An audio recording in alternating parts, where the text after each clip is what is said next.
Castell'Arquato, situato tra i colli piacentini, è un incantevole borgo medievale che fa parte del club dei borghi più belli d'Italia. Simbolo architettonico e storico del borgo è la monumentale Rocca Viscontea, costruita nel XIV secolo sulla base di un preesistente fortilizio. La torre, che supera i 40 metri, fu pensata per offrire controllo sulla Val d'Arda e rappresenta oggi una meta imprescindibile per chi desidera ammirare uno spettacolare panorama appenninico. Nei secoli Castell'Arquato subì alterne dominazioni tra vescovi, nobili famiglie e signorie locali, ma seppe mantenere una spiccata autonomia e identità, visibile ancora oggi nel tessuto urbano, nelle tradizioni e negli eventi che animano il borgo. Questo borgo sorprende anche per il suo patrimonio fossile di rilevanza paleontologica.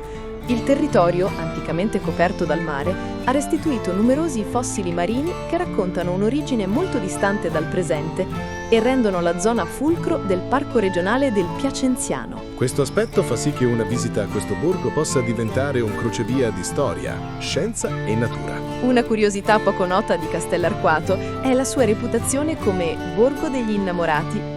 Ogni febbraio il paese ospita una suggestiva manifestazione dedicata a San Valentino. Le serate si animano con cene romantiche a lume di candela, visite guidate e concerti tra le antiche pietre del borgo. L'atmosfera creata tra vicoli, piazzette intime e mura medievali rende Castell'Arquato la meta ideale per celebrare l'amore, attirando coppie da tutta Italia che cercano un'esperienza unica nel cuore dell'Emilia-Romagna. Altra curiosità poco nota è il suo legame con il cinema.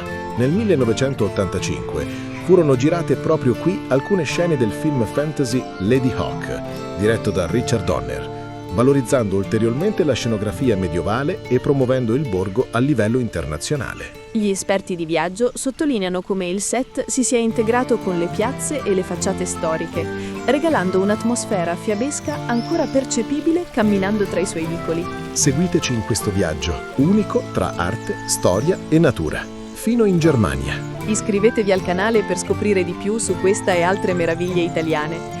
Qual è il vostro luogo preferito in Emilia-Romagna? Scrivetelo nei commenti.